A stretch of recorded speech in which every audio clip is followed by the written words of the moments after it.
Well, good morning. And look who's eating. It's Kira. It's my helper girl. Yes, she's eating. Today we're doing mulberries. We're going to make some jam. I started to pick some of these, but these are all the raspberries I got off of my bush, so there's not enough quite yet to do any canning. But on the mulberries, I've got a significant amount here. And the first thing, and unfortunately the worst thing, is these little stems. We have to take those off. Now, you could process these. I have tried different methods. First method was this guy. Another one that I've used in the past is this guy. And they're good if you want to make jelly.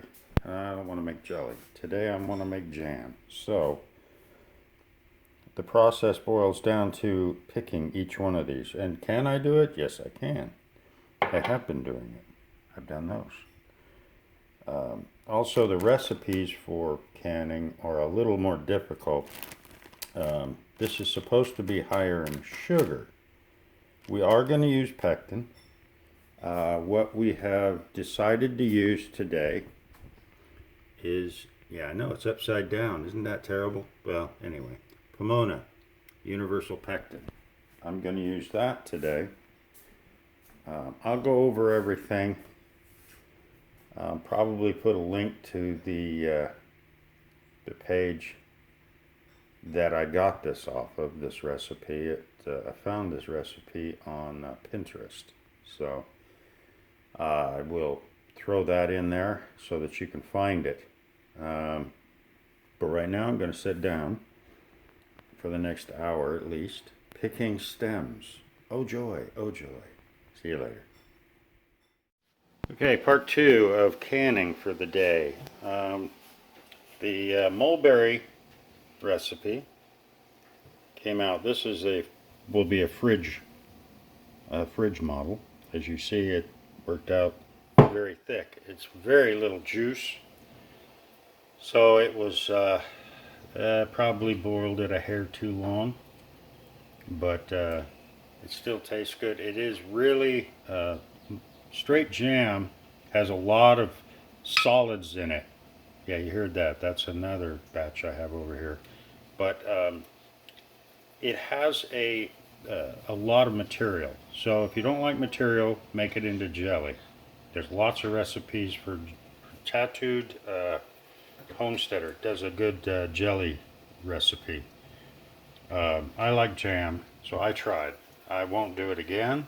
I will make jelly out of it next time, just because there's too much material. However, I also have been canning a lot of different things lately. And of course, you always end up with a cup of this, a half a cup of that. So what I did was I made a mixed berry.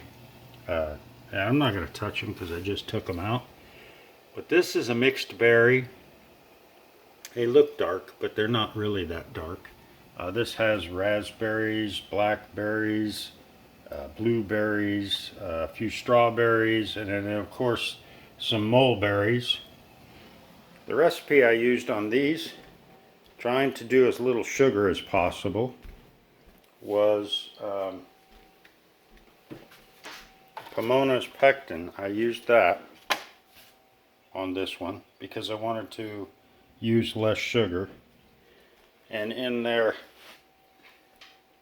information, they pretty much give you a breakdown of what's needed. If you follow this to the letter, you're good to go. Now, the very first one here, this is this is telling you what you can use.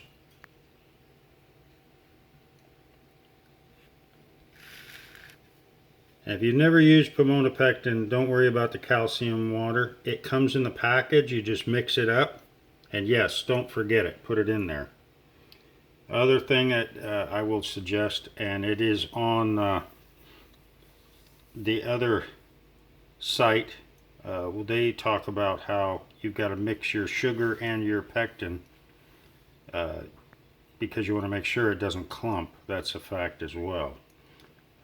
But I use that first one for everything because it says here 4 cups of mashed fruit. So I know the flavor, so I just did 4 cups of mixed mashed fruit, and it's good to go. So good luck. We're going to eat this up. I've got another recipe to make, and maybe we'll get that on here as well. Also have a backed up drain that I'm going to have to fix first. Ugh, what a wasted day when it comes to that. But I'll have a toast with some jam on it. See ya.